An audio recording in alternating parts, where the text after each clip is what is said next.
Hello everyone, how's it going? I'm WoWcrendor and welcome back to more Hearthstone card reveals. We got the new expansion coming up soon, the Kobolds and Catacombs. I almost said in Cataclysms. The Kobold Cataclysm is upon us. Um, today there's been 9 new cards revealed, and I definitely wanted to go over some of these because they are prime fun cards. So if you don't know what I do gimmicky fun ratings, right? All the other people that are good at the game do things like, well, this fit into meta ramp druid control paladin. I don't do that. I'm like, can I do stupid shit with this card? And if the answer is yes, I'm like 10 out of 10. So that brings us to our first card, the Feral Gibberer. This is a 1/1/1. After this minion attacks a hero, add a copy of it to your hand. So at first I saw this and I was like, oh, well, you just get a bunch of 1/1s in your hand, you like flood the board. And then I realized the true potential of this card. So there's two ways you can do this. You've got Rogue, right? You can go Rogue and try to do Quest Rogue, where you just try to, get to the quest as fast as possible. And this would be a great card to do that with because you're going to keep getting copies of it. Or you play Buff Paladin, right? You play this card. This is perfect for my buff deck I made, right? With like Penguin and all the really low cost minions I buff up. This is perfect. So you play this, right? Say he's like a 5/5. You get him up to a 5/5, a 6/6, whatever it may be, and you attack with him. That means you get a copy of that. You're not getting a 1/1. You're getting a 1 mana 6/6 or a 7/7 or whatever it is. And if you keep attacking with him, you keep getting more of those. And that's just the potential's there. The potential is beautiful. And that's why Feral Gibber is a 10 out of 10. 10 out of 10. I'm just gonna add him to my one deck, like I said, or I can make a whole deck based around him. I could try some rogue stuff. We'll see. We'll see. And I'm excited about that. So next card up is Sudden Betrayal. So Sudden Betrayal. Hold on. Is a rogue secret. That's right. Rogues now have secrets. I don't know how many secrets they're getting. I don't think they're going to get a whole lot. But this secret is when a minion attacks your hero, instead it attacks one of its neighbors. So I take it that means the card's next to it, not just any card on the board, right? Because you live next to your neighbors. So that's pretty cool. It's like a betrayal, but the betrayal is a secret, which I think is pretty cool. So I'm liking rogue secrets. That's pretty neat. It'll probably not be fun to play against, but it'll fit in perfectly with my Feral Gibberer deck. And next up, we have Cheat Death. Oh yeah, so Sudden Betrayal. I think it's a great card. I think it's gonna be great. You can just put a bunch of betrayals, sudden betrayals, normal betrayals. You got a whole bunch of fun there. Next up, we have Cheat Death. So this is kind of like that one Kodo card, but it's a secret and it's a rogue card. Instead of a paladin, when a friendly minion dies, return it to your hand. It costs 2 less. This is perfect for a lot of the gimmick decks I've done, where I try to play the same card over and over, almost like I wanted to keep playing Ragnaros, right? Keep bringing him back to life, and then over and over and over you do that. There's been some other cards I've tried to do that with as well. Even Mar and the Fox, for example, where you're like, well, he died. I can't get him back. But this just adds a little extra power to that ability. And so I'm excited for that. I've had a point where I was playing Paladin just because it had the Kodo card to bring stuff back. And so now I can play Rogue, and I think it's going to be even more gimmicky, and that's another 10 out of 10. I'm loving these Rogue secrets. So I hope they keep adding some more, because that should be great. Next up, we got the Dusk Breaker.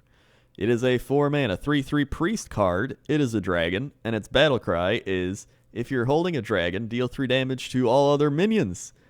So, it's pretty fun. It's very strong. This is one of those cards where it's not even really gimmicky just because it's already a strong card, right? Like, you're playing a 4/3/3, and he's like, hey, I can pretty much wipe the board early on. And then on top of that, if you play something that triggers battle cries twice, that's 6 damage. That's a crazy card, man. So yeah, could I make a gimmick with it? Maybe, but it's already strong, so it wouldn't even be that fun of a gimmick to do.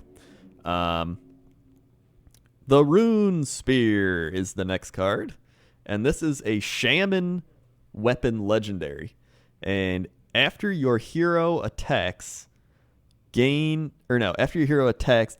a spell and cast it with random targets. So this, again, this is one of those cards where in most decks, most normal decks people play, like the tryhard ones, this is going to not go over very well. Nobody's going to want to play a 3/3 weapon for 8 mana.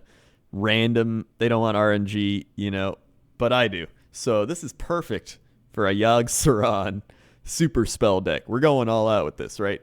I'm going to put it into my Yogg-Saron deck. This is going to be an amazing card to have. Just getting more random spells, playing with the Totalin, the turtle RNG wizards. You know what I'm saying? Just throw a whole bunch of random spell casts in there. It's going to be great. Whole bunch of RNG. It'll make a lot of people crazy.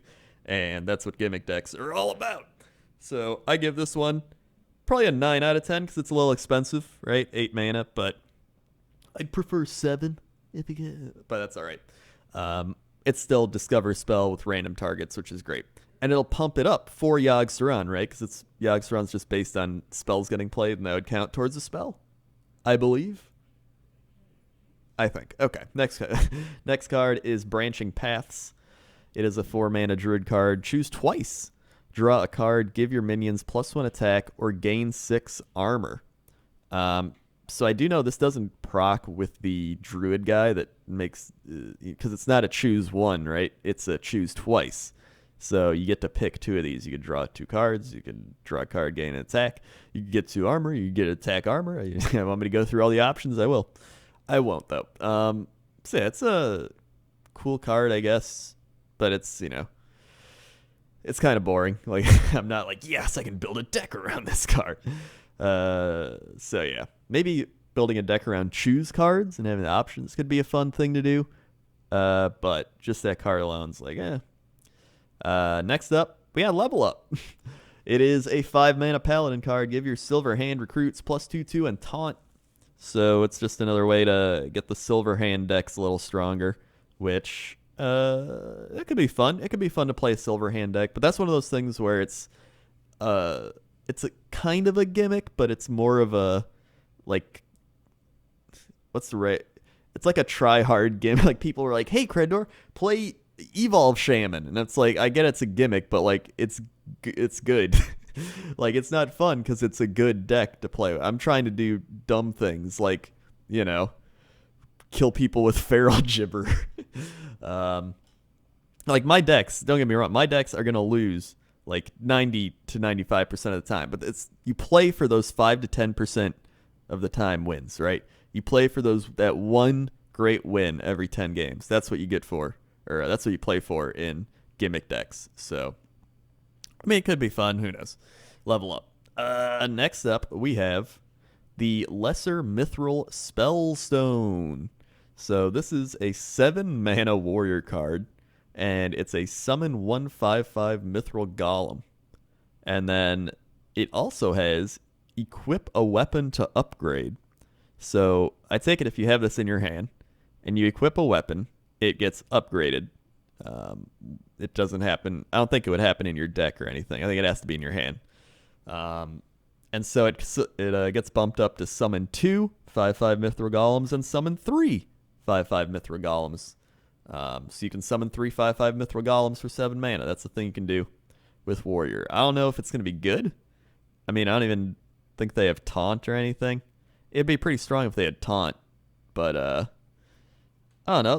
This might have some gimmicky potential. Maybe I'll summon the Golems and then try to win the game with the Golems, or, like, buff the Golems up a little more. I don't know. It seems okay. I can't think of anything really crazy to do with it, so I give it like a 5 out of 10. And finally, for the new cards revealed, we have Kathrina Winterwisp, and she is a 8-mana 6/6 and has Battle Cry and Death Rattle recruit a beast. So recruit is a new mechanic where it summons cards based on, I believe it's your own card's cost. I'm pretty sure that's what it is. This is the only hunter card in Kobolds. Hold on, this is the only hunter card in Kobolds and Catacombs with the recruit mechanic.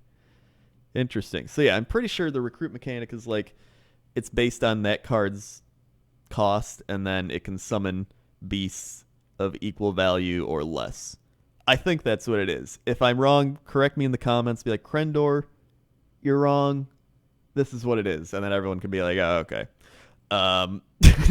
But I was thinking this could be a great card to play with just all those Battle Cry and Death Rattle trigger things, right? I mean, you could play the Bronzebeard and get double the recruited beast, and then it dies, and you play some Death Rattle stuff, and you bring back, or not bring back, you summon it twice, so you get a whole bunch of beasts on the board, but it's kind of hard to pull off, which made me realize that I want to do it.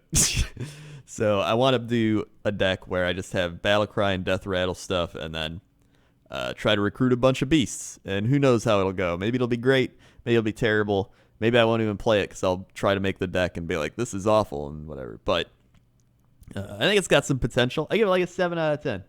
I'm not sure yet, but I think I could do something with it. So I'm excited for that card. Either way, those are the 9 new cards they've announced. I'm going to keep doing these as more cards get announced. I'll probably wait a little bit and maybe do more cards next time. Probably just depends. It just depends on how excited I am about the card set. I saw Feral Gibberer, and I was like, I gotta make a video on the Feral Gibberer. He is just my favorite card I've seen so far this expansion. And the Rogue Secrets. I think the Rogue Secrets are a really big thing too, because rogues don't have secrets, and now they got secrets, so it's pretty neat. Either way, thanks for watching. Leave in the comments below what cards you enjoyed the most, what you're looking forward to. And any gimmick ideas I may have not thought up, be sure to leave those in the comments as well, so I can be like, oh shit, dude, I gotta do that. Either way, thanks for watching, and I'll see you next time. Okay? Okay. See ya.